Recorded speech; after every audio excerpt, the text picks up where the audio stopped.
Hello साथियों, कैसे हैं आप लोग। मैं हूं अंकित कुमार और आप सभी का स्वागत है पीकेजीएस एकेडमी में। साथियों, जैसा कि आपको पता है कि हम लोग एनसीईआरटी सीरीज चला रहे हैं, जिसमें क्लास 6 से लेकर 12 तक के एनसीईआरटी का डिस्कशन कर रहे हैं। और आपको पता है कि एनसीईआरटी का कोई भी कॉम्पिटिटिव एग्जाम की तैयारी आप कर रहे हैं तो उसका इंपॉर्टेंस क्या है वो तो आप भली भांति समझ चुके होंगे कि एनसीईआरटी के बिना कोई भी एग्जाम को आप एजम्पशन नहीं कर सकते हैं, क्रैक करने के लिए सोच भी नहीं सकते हैं। ठीक है, क्योंकि एनसीईआरटी ही जो होता है वो आपका बेस मजबूत करता है और कॉन्सेप्ट क्लियरिटी कराता है, जिसके वजह से आप एग्जाम में अच्छे से अच्छे मार्क्स से पास हो पाते हैं। ठीक है साथियों, तो आज का जो हमारा क्लास है वो क्लास 16 है। जो पिछले जो है वो 15 क्लास हो चुके हैं एनसीईआरटी का। इसमें हम लोग क्लास 6 का एनसीईआरटी डील कर रहे थे, तो उसका क्लास 6 का क्लास नंबर जो है वो 16 है। चैप्टर नंबर है 7, जिसका आज चैप्टर टाइटल का अगर हम बात करें तो चैप्टर टाइटल नेम है motion and measurement of distance, यानी गति और दूरी का मापन के बारे में आज हम लोग पढ़ेंगे, यहाँ पे डिस्कस करेंगे। अगर आप लोग नए हैं, जो भी नए देख रहे हैं, आज पहली बार चैनल पे विजिट किए हैं तो सब्सक्राइब जरूर कर लीजिएगा और अंत तक बने रहिएगा, क्योंकि ये चैप्टर बहुत ही इंटरेस्टिंग चैप्टर है। और जैसा कि आपको पता है कि मोशन जो है वो आगे जो हम पढ़ेंगे, जब 9th क्लास का चैप्टर पढ़ेंगे तो वहां पे आपको कोरिलेट करके और उसके साथ 11th में जो मोशन पढ़ना है काइनेमेटिक्स में, वो आपको एक दूसरे से रिलेटेड है। ठीक है, तो जब तक बेस आपका मजबूत नहीं होगा तब तक आगे भी आपको दिक्कत होगा। ठीक है, चलिए साथियों शुरू करते हैं। आज का जो चैप्टर है वो हमारा motion and measurement of distance. ये एनसीईआरटी का नंबरिंग हो सकता है, कभी कभी 7 भी दे रहा है, कुछ एनसीईआरटी में इसका नंबरिंग जो है वो वेरिएबल हो सकता है, तो उससे आपको टेंशन नहीं लेना है। रीजन ये है कि जब जब एनसीईआरटी अपडेटेड हुआ है तो चैप्टर नंबर जो है वो नंबरिंग जो है वो डिफरेंट हो चुका है। ठीक है, चलिए साथियों तो शुरू करते हैं आज का जो हमारा चैप्टर है। उससे पहले सबसे पहले जानते हैं, देखिए सबसे पहले कोई भी चीज अगर हम ट्रांसपोर्टेशन का बात करते हैं, मतलब कोई भी चीज, कोई इंसान एक जगह से दूसरे जगह जाना है, किसी को पटना से क्या मोतिहारी जाना है, किसी को पटना से क्या जाना है कोटा जाना है, या किसी को पटना से दिल्ली जाना है, तो उसके लिए वो कोई ना कोई एक और ट्रांसपोर्टेशन का जरूरत पड़ेगा उसको, यानी कोई ना एक माध्यम होगा जिसके द्वारा वो क्या करेगा, पटना से दिल्ली जाएगा। या तो हवाई माध्यम हो सकता है, या उसको ट्रेन से जा सकता है, या बस से जा सकता है, तो कोई एक माध्यम उसको चाहिए, या दूसरा ऑप्शन तो नहीं है। तो ये उसके लिए क्या हुआ, माध्यम हुआ। तो वो अपने प्राइवेट गाड़ी से भी जाएगा, बस के द्वारा भी जा सकता है, और उसके साथ साथ वो ट्रेन या प्लेन के माध्यम से भी जा सकता है। तो ये क्या है, माध्यम है ट्रांसपोर्टेशन का, मतलब एक जगह से दूसरे जगह जाने का। ठीक है, तो वही कह रहा है कि यातायात की कहानी का अगर हम बात करें तो प्राचीन काल में लोग के पास यातायात संबंधी साधन नहीं थे। यानी साधन का अगर हम बात करें तो अभी के जो जितना एडवांस हम लोग के पास साधन है कि हम लोग 10 किलोमीटर जाना रहता है तो 2 मिनट 3 मिनट 4 मिनट 5 मिनट में हम लोग, जैसे गाड़ी रहता है जिसके स्पीड वाइज हिसाब से, माइलेज के हिसाब से गाड़ी जो रहता है उस हिसाब से हम उतने कवर डिस्टेंस जो है वो कवर कर पाते थे। ठीक है, लेकिन पहले क्या लोग पैदल चलते थे, पैदल और बैलगाड़ी से चलते थे, तो लगभग 4-4 दिन 5-5 दिन लग जाता था एक किलोमीटर, सॉरी 1 किलोमीटर बोले 5 किलोमीटर 6 किलोमीटर जाने में। ठीक है, तो उसके बारे में कह रहा है कि प्राचीन काल में लोग के पास यातायात के संबंधित साधन, कोई साधन नहीं थे, वे पैदल चलते थे। कैसे चलते थे, पैदल चलते थे, और तथा अपना सामान अपने पीठ पे लाद कर ले जाते थे। या तो अपने सामान जो है वो पीठ पे लाद के ले जाते थे, या कुछ पालतू जानवर जैसे कि बैल लेकर रखे और घोड़ा और गधा का यूज करके वह सामान को ढोने में उपयोग उसका करते थे। ठीक है, तो वही कह रहा है यातायात के लिए पशुओं का उपयोग करने लगा। बाद में क्या हुआ, मानव जो है वो यातायात के लिए पशुओं का उपयोग करने लगा। प्राचीन काल में जल मार्ग में आने जाने के लिए नावों का उपयोग किया जाता था, मतलब प्राचीन काल में नाव बना के और जल मार्ग से क्या किया जाता था, उसका उपयोग किया जाता था। आरंभ में लकड़ी के लट्ठों से जिसे खोखली गुहिका बनाई जा सके और नावें बनाई जाती थी। इसके पश्चात लोगों ने लकड़ी के विभिन्न टुकड़े को आपस में जोड़ के फिर नाव की आकृति बनाना सीख लिया। ये नाव जल में रहने वाले, अब देखिए जैसे जैसे डेवलपमेंट हुआ वैसे वैसे पहले लोग क्या करते थे, एक खोखला एक ही पार्ट से में उसमें खोखला करके उसी से जाते थे। फिर धीरे धीरे लकड़ी के गट्टों से दो पटरा ले लेके और उसको फिर जोड़ जोड़ के एक नाव बनाना स्टार्ट कर दिए। ठीक है, जैसे जैसे डेवलपमेंट का अगर बात करें तो वैसे वैसे पहले सिंपल आया, उसके बाद फिर धीरे धीरे कॉम्प्लेक्स। अब कह रहा है जीवों की आकृति के सदृश थी। अब कह रहा है कि हम लोग अध्याय 5 और 6 में मछलियों की धारा रेखीय आकृति से संबंधित चर्चा को याद कीजिए। इसके बाद का ये तो हम लोग पढ़ चुके हैं, पांचवा चैप्टर 5 अध्याय 5 में और 6 में पढ़े हुए हैं कि मछली कैसे मूविंग करती है, कैसे मूव करती है एक दूसरे से दूसरे, एक जगह से दूसरे जगह तक गति करने के लिए कौन सा स्ट्रीमलाइन यानी रेखीय गति करती है। कैसा गति करती है? रेखीय गति करती है। तो वहीं कह रहा है पहिए का आविष्कार ने यातायात प्रणाली। अब आता है पहिया। ठीक है, पहले क्या था, लोग पीठ पिलाद के ले जाते थे या जानवर से के साथ में ढोते थे या नाव के माध्यम से जाते थे। फिर आया पहिया का इस आविष्कार हुआ। ठीक है, यानी चक्के का आविष्कार हुआ। अब चक्का का आविष्कार हुआ तो कह रहा है कि प्रणाली में अत्यंत महत्वपूर्ण परिवर्तन किए। पिछले हजारों वर्ष में पहिए के डिजाइन में सुधार किए गए हैं। पहियों पर चलने वाले गाड़ियों को खींचने के लिए पशु का उपयोग किया जाता था। पहले जो होता था वो बैलगाड़ी बनता था या उसके साथ खच्चर या टांगा जो होता था, ये सारा बनाया जाता था। 19वीं शताब्दी के प्रारंभ तक भी लोग एक दूसरे से स्थान तक परिवहन के लिए पशु, नाव और जहाजों पर निर्भर करते थे। उसके बाद कह रहा है कि वाष्प इंजन के आविष्कार से परिवहन के नए साधन का विकास हुआ। जब स्टीम इंजन आया तो स्टीम इंजन से क्या हुआ, रेलगाड़ी चलने लगी। जब रेलगाड़ी चलने लगी तो लोगों को थोड़ा सा सहूलियत हुआ कि चलो हाँ, एक स्टीम इंजन की वजह से हम एक ट्रेन से एक जगह से दूसरी जगह आसानी से जा पा रहे हैं। तो उसके बाद और भी थोड़ा आसानी हो गया। वहीं कह रहा है आविष्कार के बाद साधनों में परिवर्तन हुआ, विकास हुआ। वाष्प इंजन से चलित सवारी गाड़ी तथा मालगाड़ी के डिब्बे के लिए रेल की पटरिया जो होता है वो बिछाया गया। और जब रेल के पटरी बिछाया गया तो वो धीरे धीरे ट्रांसपोर्टेशन जो होता है वो कॉम्प्लेक्स से धीरे धीरे क्या होने लगा, सुगम होने लगा, एक दूसरी जगह इजी होने लगा कि किसी को एक जगह से दूसरी जगह जाना है। तो पहले के अगर कंपेयर करते हैं तो पिछले जो पहले के लोग थे वो क्या पैदल चलते थे कुछ दूरी तक, और वो सामान उनको ले जाना रहता था वो पीठ पे लाद के ले जाते थे। फिर धीरे धीरे वो क्या हुए, पशुओं के साथ का यूज करने लगे सामान ढोने के लिए। फिर चक्के का आविष्कार हो गया। जब चक्का का आविष्कार हो गया तो वो आसानी से क्या करे, बैलगाड़ी, खच्चर और उसके साथ साथ और भी काठ गाड़ी बना के घूमने लगे। फिर आविष्कार हुआ किसका, स्टीम इंजन का। किसका आविष्कार हुआ, स्टीम इंजन का। जब स्टीम इंजन का आविष्कार हुआ तो वहां से वो स्टीम इंजन एक रेलगाड़ी के माध्यम से एक जगह से दूसरे जगह तक वो पहुंचना स्टार्ट कर दिए, यानी और भी उनको सुविधाजनक होते गया। मतलब जैसे जैसे आविष्कार होते गया लोगों को कॉम्प्लेक्सिटी की जगह पे इजियर वे में कम्युनिकेशन ट्रांसपोर्टेशन जो है वो मिलने लगा। ठीक है, तो वही कह रहा है देखिए पहले क्या है, साइकिल, ये भी क्या है, ट्रांसपोर्टेशन का पार्ट है। हवाई जहाज अभी क्या है, प्लेन, ये भी ट्रांसपोर्टेशन है। शिप है, पानी के जहाज, बैलगाड़ी, बस हो गया, ट्रेन हो गया। इस माध्यम से क्या होगा, हमारे कुछ परिवहन के साधन है, इन माध्यमों से हम एक जगह से दूसरे जगह तक क्या जाते, एक जगह से दूसरे जगह तक जा पाते हैं। ठीक है, तो कोई पूछेगा कि आपको, अब बच्चों क्या पूछता है यहाँ पे क्या पूछेगा कि ट्रांसपोर्टेशन कौन सा पानी वाला ट्रांसपोर्टेशन है, पानी में जाने वाले ट्रांसपोर्ट परिवहन का नाम बताइए। और पूछता है क्या है, तो उसके साथ साथ जमीन पे कौन सा ट्रांसपोर्टेशन होता है, ठीक है, और हवा में कौन सा ट्रांसपोर्टेशन होता है। ठीक है, तो आप बता दीजिएगा कि कौन कौन सा, जैसे हवाई जहाज है वो हवा में चलेगा। ठीक है, अगर हम पानी के जहाज की बात करें तो वो पानी में चलेगा, नाव चलेगा पानी में। लेकिन जमीन पर चलने वाले बस हो गया, ट्रेन हो गया, ट्रक हो गया, ट्रेन हो गया, ठीक है, ये सारे क्या है, जमीन पे चलने वाले हैं।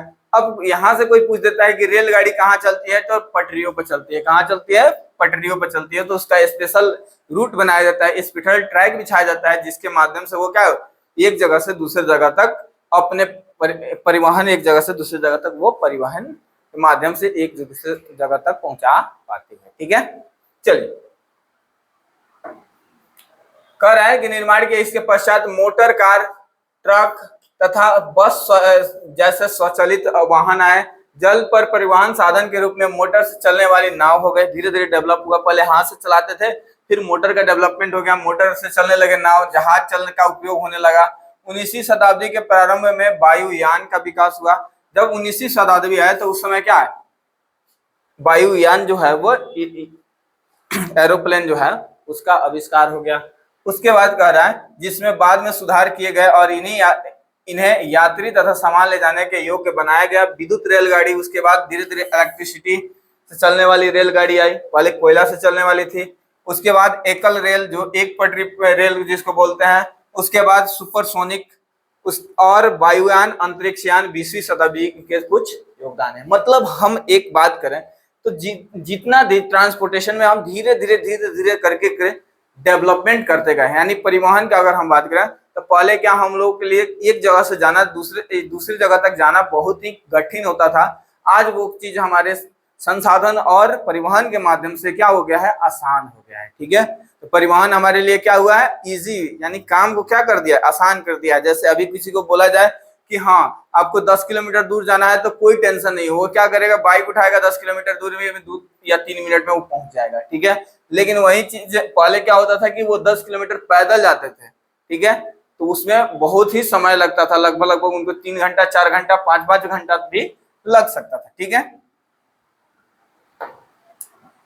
कह रहा है कि अनेक अवसर आते हैं जब हम लंबाई अथवा, अब आते हैं हम मापन पे। तो मापन के बारे में बात करेंगे कि कैसे मापन करते हैं, मेजरमेंट कैसे करते हैं।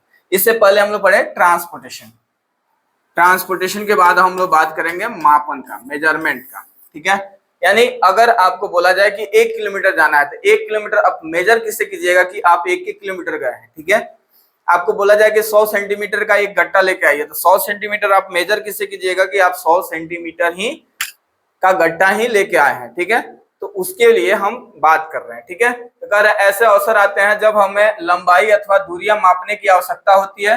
दर्जी की, अगर कह रहा है कि दर्जी कपड़े की लंबाई यह जानने के लिए मापता है कि वह कपड़ा पूर्णतः जो सीने के लिए पर्याप्त है अथवा नहीं है।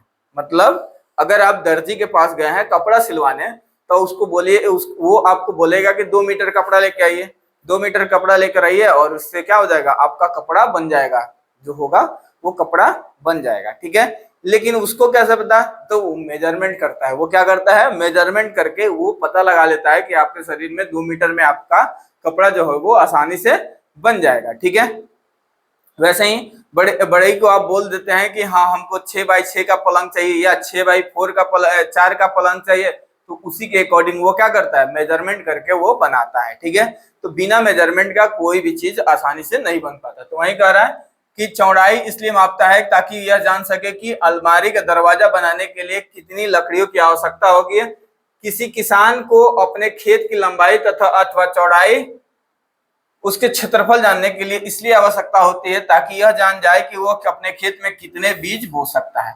अब किसान के साथ में भी होता है कि अगर उसको नहीं पता हो कि हमारा खेत 2 कट्ठा है 4 कट्ठा है तो वो कैसे बीज डाल लेगा।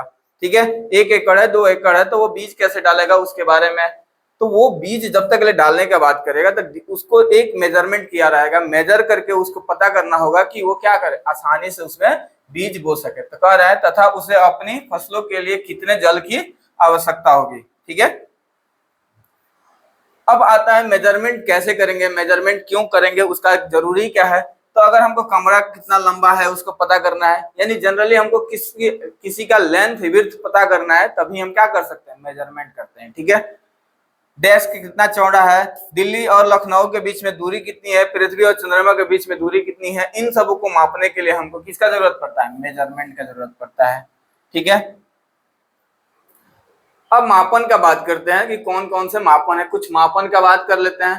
तो हम देखते हैं कि मापन का अर्थ किसी अज्ञात राशि को उसी प्रकार के कुछ ज्ञात राशि की तुलना करना। इस ज्ञात निश्चित राशि को हम क्या बोलते हैं, मात्रक बोलते हैं। ठीक है, मात्रक कहते हैं किसी माप के परिणाम को 2 भागों में व्यक्त किया जाता है, एक भाग संख्या और दूसरी भाग माप का मात्रक होता है। ठीक है, अब आते हैं एक एक करके बात करने। देखिए, मान लीजिए एक पॉइंट यहाँ पे है और एक पॉइंट यहाँ पे है, तो एक जगह से यहाँ तक जाने में जो भी कुछ दूरी हुआ उसको हम क्या बोलेंगे, मेजरमेंट बोलेंगे। मतलब यहाँ से यहाँ तक जाने में जो भी कुछ दूरी हुआ है इसको हम मापेंगे कैसे। अब ये तो कुछ दूरी तो तय किया गया है, एक ऑब्जेक्ट यहाँ है, ए जो है वो कहाँ तक पहुंचा है, बी के पास पहुंचा है, बी तक गया है, तो इसके बीच में कुछ तो डिस्टेंस कवर किया है, कुछ तो दूरी किया है। अब इस दूरी को हम मापेंगे कितना, कि ये किलोमीटर में है कि मीटर में है, कितना दूर गया है, तो उसके लिए हम यूज करते हैं किसका, उसके लिए यूज करते हैं मापन का। किसका यूज करते हैं, मापन का। अब कहेगा जैसे आप घर पे जाइएगा तो बोला जाए कि 1 लीटर सरसों का तेल लेके आइए या 1 लीटर दूध लेके आइए, तो आप दूध वाले के पास जाइएगा तो वो दूध आपको 1 लीटर क्या देगा, नाप के देगा। कोई उसके पास मेजरिंग यूनिट होगा जिसके उसे क्या करेगा, वो नाप के देगा आपको। ऐसे थोड़ा है कि जाएगा और उस एक ग्लास लगाया डाल के दे दिया कि हाँ जाइए 2 लीटर हो गया, ठीक है, तो ऐसा नहीं है। उसके लिए पास भी क्या है, एक मेजर यूनिट है जिससे क्या कर रहा है, वो मेजरमेंट कर रहा है यानी नाप रहा है। एक परिमाप है जिस माप के आपको दे रहा है, ठीक है। तो देखिए यहां से यहां तक के बीच में जो दूरी मापा जा रहा है उसके लिए हम क्या यूज करेंगे, तो उसको हम बोलेंगे मात्रक। उसको क्या बोलेंगे, मात्रक, ठीक है। अब ये मात्रक में उनके दो परिणाम की कह रहे हैं कि दो परिणाम, माप का परिणाम अगर बात करें तो दो तरह का हो जाता है। जैसे यहां से यहां तक गया तो वो 10 मीटर हो सकता है या सेंटीमीटर हो सकता है। तो 10 मीटर यानी पहला संख्या हो जाएगा, पहला भाग क्या हो जाएगा, संख्या हो गया। अब कह रहा है कि दूसरा भाग जो है वो मात्रक होता है। दूसरा भाग क्या हो जाएगा, तो अब यहां से यहां तक के बीच में बात करेगा तो 10 सेंटीमीटर हो सकता है या 1 मीटर हो सकता है, ठीक है। तो ये चीज क्या हो गया, यहाँ पे सेंटीमीटर और मीटर जो हो गया वो मात्रक हो गया। क्या हो गया, मात्रक हो गया, ठीक है। आप लोगों को समझ में आया होगा। अब आते हैं नेक्स्ट। अब कह रहा है कि मात्रक है क्या, तो मात्रक वो फिक्स क्वांटिटी है जिससे हम क्या कर रहे हैं, किसी चीज को मेजर कर रहे हैं, नाप रहे हैं। कह रहा है कि मापन का अर्थ किसी अज्ञात राशि, जो भी अज्ञात राशि है उसी प्रकार ज्ञात राशि से तुलना करना।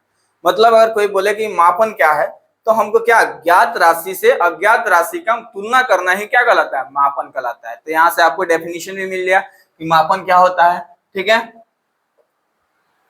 मापन के मानक का अगर हम बात करें, स्टैंडर्ड यूनिट का बात करते हैं, तो प्राचीन काल में पैरों की लंबाई, उंगली की चौड़ाई तथा 1 कदम की दूरी, इन सभी मापों का मात्रक के रूप में सामान्य उपयोग होता था। पहले क्या लोग करते थे कि 1 इंच मतलब 1 कड़ी, ठीक है, उसके बाद 1 हाथ, 1 बित्ता, ठीक है, 1 फीट, ठीक है, ऐसे मापन कर बना लिए थे, मेजरमेंट यूनिट बना लिए थे। उसी से क्या हो जाता है, मापन हो जाता था।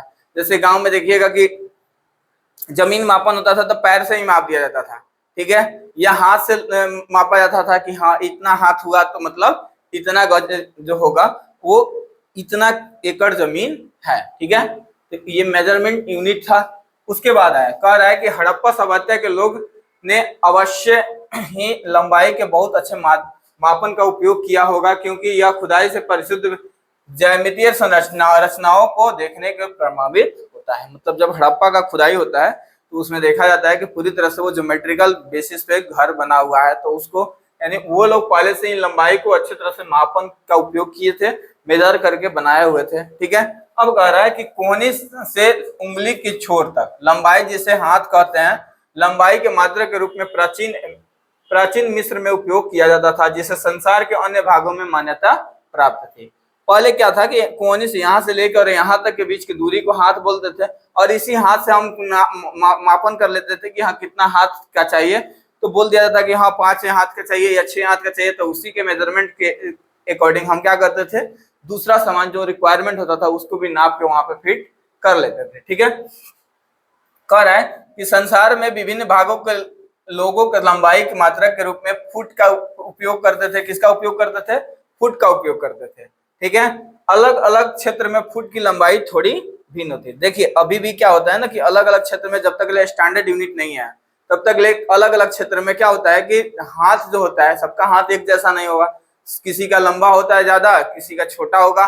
तो उसके अकॉर्डिंग अगर हम नापी करें तो क्या हो जाता है कि मात्रक जो होगा वो कम हो, छोटे बड़े हो जाएंगे, यानी जो डिस्टेंस होगा वो कम बेस हो सकता है, ठीक है। तो वही कह रहा है, तो वैरी कर रहा था। तो अलग अलग क्षेत्र में क्या होता था, लंबाई थोड़ी भिन्न होते थे।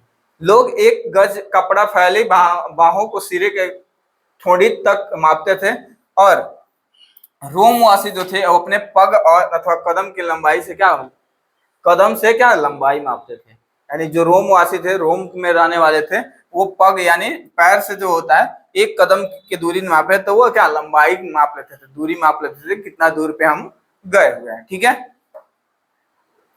कह रहा है कि प्राचीन भारत में छोटी लंबाई को मापने के लिए अंगुल या मुट्ठी का उपयोग किया जाता था।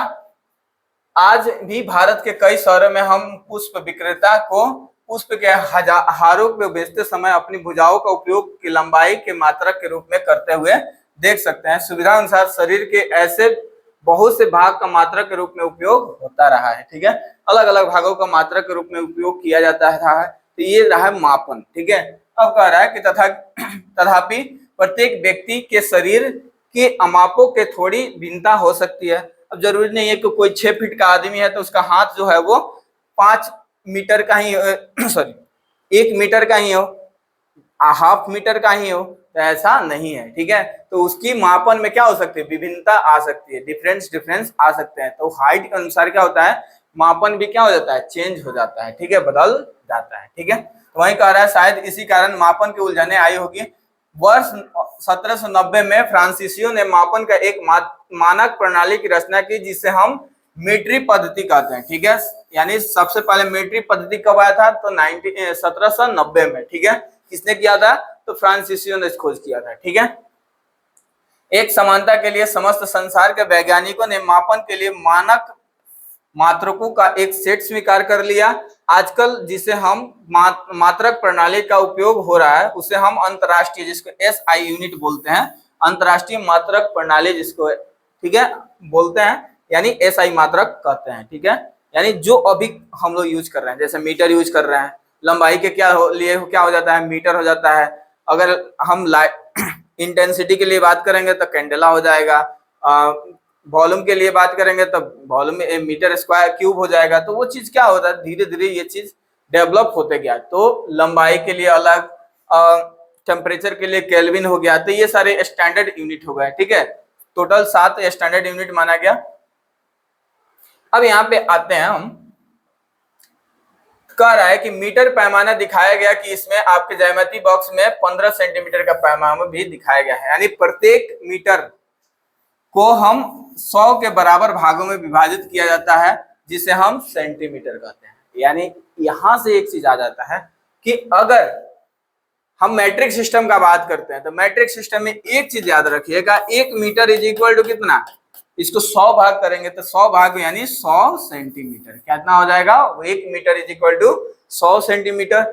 और 1 सेंटीमीटर जो होता है वो 10 mm के बराबर होता है, मिलीमीटर के बराबर होता है। ठीक है, यहाँ तक कोई दिक्कत नहीं है। तो ये रहा आपके कुछ मेजरमेंट यूनिट। अब कहिएगा कि यहाँ से लंबी दूरियों के मापन के लिए मीटर का एक सुविधाजनक मात्रक नहीं है, इसके लिए हम एक बड़े मात्रक का परिभाषित करते हैं इसे हम किलोमीटर कहते हैं। ठीक है, जैसे अगर कोई किसी को जाना है 1 किलोमीटर, अब बोला जाए कि लंबाई जो है वो बहुत दूर है, अब 1 हाथ तक नहीं रह गया है, अब ये 100 हाथ, 200 हाथ, 300 हाथ या 100 कदम, 200 कदम, 300 कदम का बात आ गया है यहाँ पे, तो आप कैसे मेजर कीजिएगा, तो वहां पे एक यूनिट आ जाता है, तो इसी को हम बोलते हैं किलोमीटर। अगर छोटा मापना है तो मीटर में हो जाएगा, उससे छोटा मापना है तो क्या हो जाएगा, सेंटीमीटर में हो जाएगा, सेंटीमीटर से भी छोटा मापना है तो क्या हो जाएगा, mm में हो जाएगा। क्या हो जाएगा, mm में हो जाएगा। यानी 10 mm जो होगा वो 1 सेंटीमीटर के बराबर हो जाएगा और 100 सेंटीमीटर जो होगा वो 1 मीटर के बराबर हो जाएगा। और 1000 मीटर जो हो जाएगा वो कितने के बराबर हो जाएगा, 1 किलोमीटर के बराबर हो जाएगा। 1000 मीटर इज इक्वल टू कितना हो जाएगा, 1 किलोमीटर। ठीक है, ये रहा मापन किसका, लंबाई का। ठीक है, अब आते हैं, तो वही कह रहा है 1000 kilometre, 1 kilometre is equal to क्या हो जाएगा, 1000 मीटर। ठीक है, कह रहा है कि सभी मापन क्रियाकलापों का मानक पैमाने का उपयोग करके दोहरा सकते हैं तथा लंबाई को SI मात्रकों में माप सकते हैं। ऐसा करने से पहले हमें दूरियां और लंबाई मापने का सही ढंग जानना आवश्यक है। मतलब आपको मेजर करना आवश्यक होगा कि कहाँ से हम मेजर करें कि लंबाई जो है वो एक्यूरेट आए, एग्जैक्ट आए। ठीक है, तो वही कह रहा है लंबाई की यथार्थ यानी प्रस्तुत माप का बात करते हैं तो वह देखिए किसी भी चीज को आप मापते हैं, जैसे कपड़ा मापना है, व्यापारी को तो सेंटीमीटर में मापिएगा या मीटर में मापिएगा। ठीक है, तो वही कह रहा है कि अपने दैनिक जीवन में हम विविध प्रकार के मापन युक्तियों का उपयोग करते हैं। लंबाई मापन के लिए हम मीटर पैमाने का उपयोग करेंगे। किसका, मीटर पैमाने का। दर्जी मापक फीते के उपयोग करता है, जबकि कपड़े का व्यापारी, जो कपड़े का व्यापारी मीटर छड़ का काम में लाते हैं। किसी वस्तु की लंबाई मापने के लिए आपको उसके उपयुक्त युक्ति का चयन करना चाहिए। उदाहरण के लिए किसी वृक्ष को घेर अथवा अपने सीने वक्ष का माप के लिए आपको मीटर पैमाने का उपयोग नहीं कर सकते हैं। ऐसी मानक के लिए आपको फीता अधिक सुविधाजनक होता है। जैसे बोला जाए कि माप निकालना है कि कितना लंबा पेड़ है, कितना चौड़ा पेड़ है, तो चौड़ा पेड़ के लिए आप मीटर का यूज कीजिएगा, वो भी कौन सा, फीता वाले, ठीक है। अपना सीने का लंबाई को मापने के लिए क्या कीजिएगा, वो भी फीता वाला मीटर का यूज कीजिएगा, ठीक है। तो वही कह रहा है, जैसे लंबाई आपको पेंसिल की लंबाई मापना हो या मापने के लिए आपको ज्यामिति बॉक्स में 15 सेंटीमीटर का जो स्केल मिलता है उससे आप माप सकते हैं, ठीक है। अब इसको मापेंगे कैसे, तो जब आपको मापन दिया रहता है तो मापन में एक चीज आपको दिया रहता है कि सही विधि कौन सा है, गलत विधि कौन सा है। तो आप जहां पॉइंटर दिया है वहां से कनेक्ट करेंगे और जहां अंतिम पॉइंट होगा वहां पे मार्क करेंगे, तो वो क्या हुआ, सही। और स्केल को क्या करेंगे, सीधा पकड़े हुए रहेंगे, तो आपको मेजरमेंट जो होगा वो सही मिलेगा, यानी सही दिशा में आप क्या कर रहे हैं, मेजर कर रहे हैं, ठीक है। अगर आपको वक्र रेखा की लंबाई मापना हो तब क्या कीजिएगा, तब उस समय हम लोग मीटर का धागा का यूज करते हैं। धागे के सहायता से क्या करते हैं, वक्र रेखा का जो कर्व रेखा में जाने वाला एरिया होता है उसको हम माप कर सकते हैं। कह रहे हैं हम किसी वक्र रेखा की लंबाई सीधे ही मीटर पैमाने पर उपयोग करके नहीं माप सकते हैं। वक्र रेखा की लंबाई मापने के लिए हम धागे का उपयोग कर सकते हैं। किसका उपयोग कर सकते हैं, तो धागे का उपयोग कर सकते हैं। यहाँ से स्टेटमेंट वाला क्वेश्चन बन जाता है कि धागे का उपयोग हम लोग किस लंबाई को मापने के लिए कर सकते हैं। तो ये आपको स्टेटमेंट बेस्ड क्वेश्चन यहाँ से देखने को मिल जाएगा साथियों, ठीक है। चलिए अगर हम यहाँ पे बात कर लेते हैं कुछ डेफिनेशन का, एनसीईआरटी में क्लियरिटी अब हम क्लियर कर देते हैं कि क्या क्या डेफिनेशन हम यहाँ पढ़े। मेजरमेंट क्या होता है, मापन होता क्या है, उसके बारे में बात कर ले रहे हैं। तो कह रहा है कि मापन का अर्थ किसी अज्ञात मात्रा की तुलना किसी मानक मात्रा यानी मानक मात्रा से करना ही क्या कहलाता है, मापन कहलाता है। यानी सीधी बात याद रखिएगा कि नोन को हम क्या कर रहे हैं, नोन के साथ में कंपेयर कर रहे हैं। किसके साथ में कंपेयर कर रहे हैं साथियों, नोन के साथ में कंपेयर कर रहे हैं, तो वही क्या कहलाता है, मापन कहलाता है, यानी मेजरमेंट कहलाता है, ठीक है। अब कह रहा है कि नीड फॉर स्टैंडर्ड यूनिट, यानी मानक इकाइयों की आवश्यकता क्यों पड़ी, हमें क्यों जरूरत पड़ा कि हमको स्टैंडर्ड एक यूनिट चाहिए। तो देखिए हर क्षेत्र में अलग अलग क्षेत्र में अलग अलग यूनिट यूज हो रहा था, तो अलग अलग एरिया में विभिन्नताएं आ जा रही थी। तो जो अगर कोई पटना में जो यूज कर रहा है तो पटना में मेजर करके दिया 10 सेंटीमीटर, और वो चीज अगर बिहार में से बाहर गए, यूपी में गए, तो वहां क्या हो गया, वो 10 सेंटीमीटर से कम हो गया। तो ये मेजरमेंट क्या विरोधाभासी था, विभिन्नताएं आ जाती थी, जिसकी वजह से किसका यूज हुआ, मानक का, एक स्टैंडर्ड यूनिट का यूज हुआ, जिस स्टैंडर्ड यूनिट से पूरे देश में, पूरे वर्ल्ड में एक यूनिट मेजरमेंट हुआ, जिसकी वजह से क्या, हर कोई, जैसे कोई एक यहाँ से 10 सेंटीमीटर का कोई गट्टा दे रहा है, तो वहां पे भी जाने के बाद चाहे वो किसी भी देश के किसी भी कोने में, विदेश के किसी भी कोने में जाए, तो वो भी क्या हो, वहां पे भी 10 सेंटीमीटर ही हो, ठीक है। तो वही कह रहा है कि पहले लोग हाथ पैर आदि से मापन करते थे, जिससे भ्रम होता था, क्या होता था, भ्रम होता था। इसी भ्रम को दूर करने के लिए और इसी विभिन्नता को दूर करने के लिए किसका यूज किया गया, स्टैंडर्ड मानक का यूनिट का यूज किया गया, जिसको एसआई यूनिट बोलते हैं, ठीक है। स्टैंडर्ड यूनिट का लेंथ का अगर हम बात करें तो लेंथ का एसआई यूनिट जो होता है वो क्या होता है, मीटर होता है। स्मॉलेस्ट यूनिट जो होता है 1 मीटर जो होगा वो 100 सेंटीमीटर के बराबर हो जाएगा, और 1 सेंटीमीटर जो होगा वो 10 mm के बराबर हो जाएगा, मिलीमीटर के बराबर हो जाएगा, ठीक है साथियों। चलिए देखते हैं मेन पॉइंट पे आते हैं। अब हमारे चारों ओर गतिशील वस्तुएं, ठीक है। अब यहां से खत्म हो गया मेजरमेंट, अब आते हैं क्या, मोशन। मेजरमेंट खत्म, मोशन वाला पार्ट देखते हैं। मोशन देखिए, अगर कोई वस्तु क्या कर रहा है, एक जगह से दूसरे जगह तक जा रहा है, तो मतलब वो क्या कर रहा है, गति कर रहा है। एक जगह से क्या कर रहा है, दूसरे जगह तक गया, तो वो क्या कर रहा है, गति कर रहा है। तो उसके बारे में हम लोग यहाँ पे पढ़ेंगे। तो वही कह रहा है कि जब आप सूची में स्कूल का बस्ता दिया हुआ है, ये सारा दिया हुआ है आपको। अब ये एक चीज याद रखिए, किसी चींटी की गति का अगर हम बात करें, यहाँ पे चींटी क्या है, यहाँ से गई, ये चीनी के पास गई, इस चीनी से यहाँ पे आई, फिर यहाँ आई, फिर ये क्या मोशन करते करते यहाँ तक पहुंच गई, तो वो क्या कर रही है, गति कर रही है। वो क्या कर रही है, गति कर रही है। ठीक है, तो उसके बारे में हम लोग डिस्कस करेंगे। तो वही कह रहा है मोशन क्या होता है उसके बारे में बात कर रहे हैं। तो कह रहा है कि किसी वस्तु की स्थिति में समय के साथ परिवर्तन ही क्या कहलाता है, गति कहलाता है। मतलब अगर कोई ऑब्जेक्ट जो है वो यहाँ पे, यहां से फिर यहां आया, ठीक है, यहां से फिर यहां पे गया, और यहां से फिर वो यहां आ गया। ठीक है, जब यहां तक आया तो वो क्या कर रहा है, समय के साथ क्या हो रहा है, अपने गति में परिवर्तन कर रहा है। कहाँ परिवर्तन कर, अपने स्थिति में क्या कर रहा है, परिवर्तन कर रहा है। यहाँ था, यहाँ से यहाँ आया, यहाँ से फिर यहाँ आ गया, और यहाँ से फिर यहाँ आ गया। मतलब वो अपने आप को क्या कर रहा है, समय के साथ परिवर्तन, अपने स्थान में क्या कर रहा है, परिवर्तन ला रहा है, स्थिति में परिवर्तन ला रहा है, जिसको हम क्या बोलते हैं, गति बोलते हैं, यानी मोशन बोलते हैं। ठीक है, तो वही एग्जाम्पल के तौर पे अगर हम बात करें तो कार जो मूविंग ऑन रोड, कार जो है वो रोड का पे चल रही है। ठीक है, उसके साथ साथ बर्ड जो है वो फ्लाई कर रहा है, तो बर्ड भी क्या कर रहा है, अपनी जगह से, यानी हम भी क्या कर रहे हैं, यहाँ से यहाँ तक क्या कर रहे हैं, मूवमेंट कर रहे हैं। तो जब हम समय के साथ अपना स्थिति में परिवर्तन लाएंगे तो उसको हम क्या बोलेंगे, गति बोलेंगे, यानी मोशन बोलेंगे। ठीक है, अगर कोई ऑब्जेक्ट है जो समय के साथ कोई परिवर्तन नहीं दे रहा है, समय के साथ वो परिवर्तन नहीं आ रहा है, तो वो क्या है, रेस्ट में है। जैसे एक बॉक्स को रखे और वो बॉक्स वहीं के वहीं रहा, ठीक है, और समय चेंज होते जा रहा है, तो वो क्या है, रेस्ट में है। ठीक है, सुबह भी देखे शाम को देखे वहीं का वहीं पड़ा हुआ है, तो वो क्या है, मोशन में नहीं है, वो क्या है, रेस्ट में है। ठीक है, लेकिन अगर कोई आप कोई पालतू जानवर को पाले हुए हैं और सुबह क्या किए, उसको खोल दिए, शाम तक वो पूरी तरह से घूम के आ गया। ठीक है, घूम के आने के बाद पूरा घूमा, तो वो क्या हुआ, समय के साथ वो अपने बॉडी पोस्चर में क्या कर रहा है, स्थिति में जो है वो चेंजेस कर रहा है, तो यानी वो क्या कर रहा है, गति कर रहा है। ठीक है,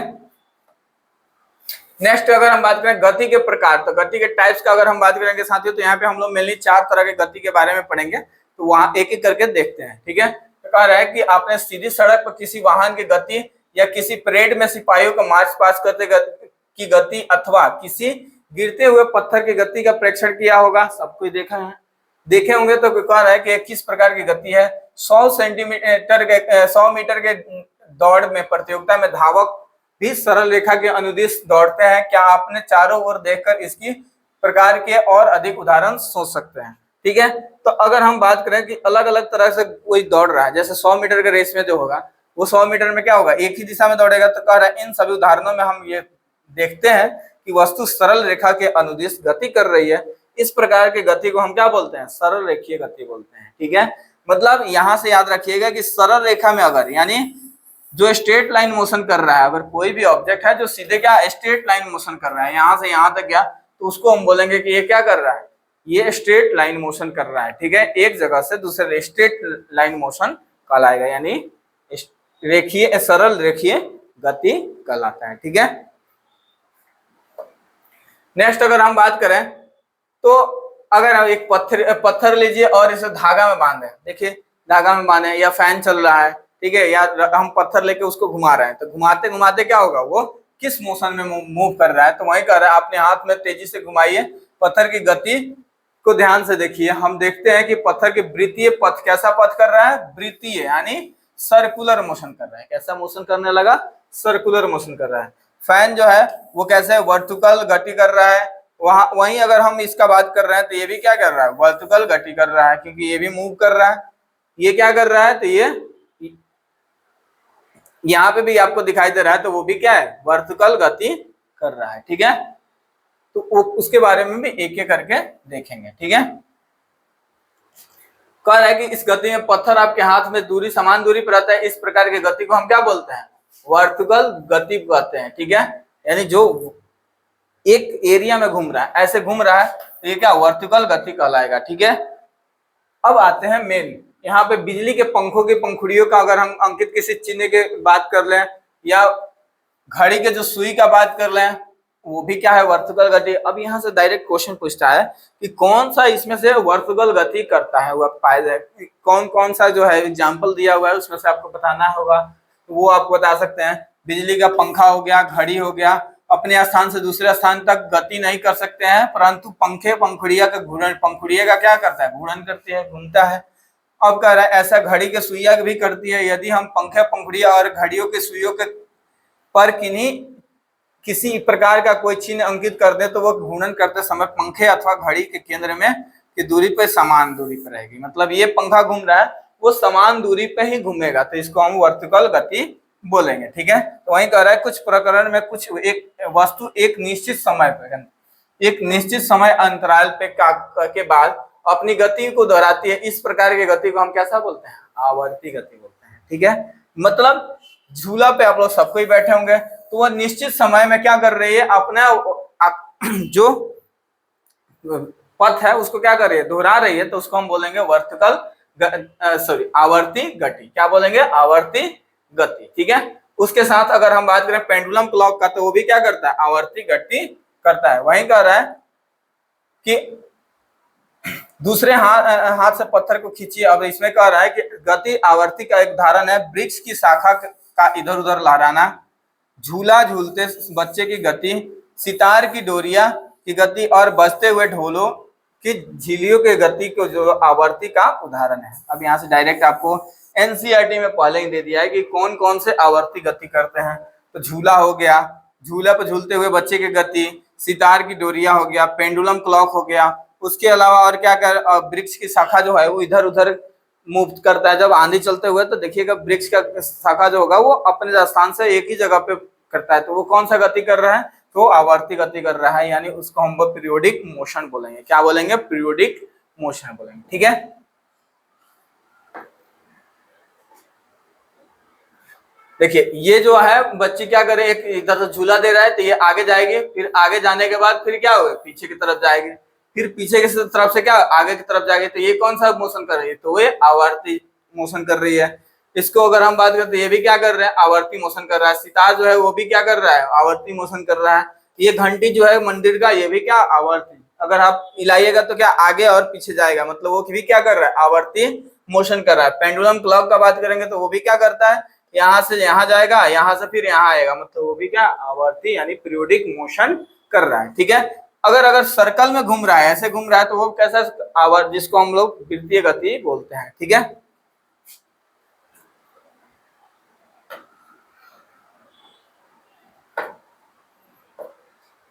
चलिए कह रहा है कि अभी यहाँ पे हम लोग तीन तरह के पढ़ लिए।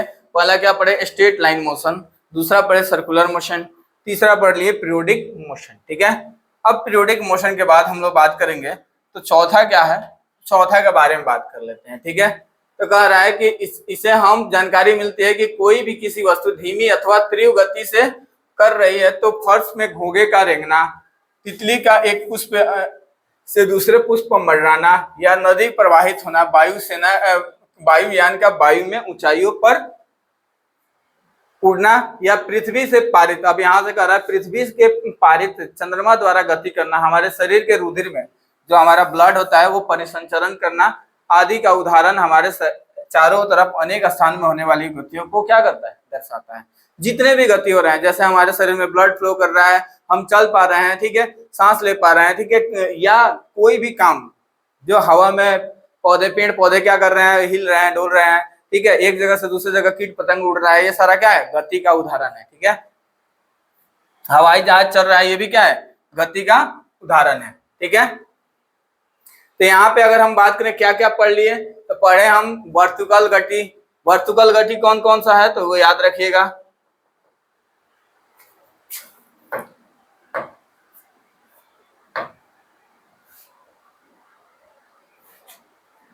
आवर्ती गति इसको बोलते हैं जो समय अंतराल में चले।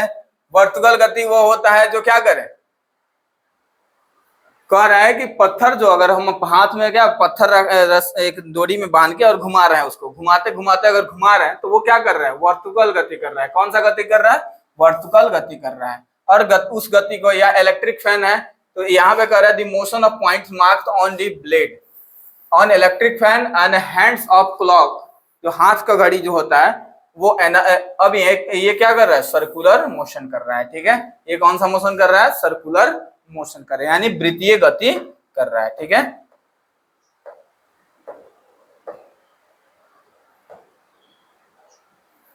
अब यहाँ पे हम लोग क्या क्या पढ़ लिए हैं तो देख लीजिए। कह रहा है वर्टिकल गति, दूरी क्या होता है? तो एक जगह से दूसरी जगह, एक पॉइंट से यहां से लेके और यहाँ तक के बीच के जो डिस्टेंस होता है, यहाँ से यहाँ तक के जो दूरी होती है उसका हम क्या बोलते हैं, डिस्टेंस बोलते हैं।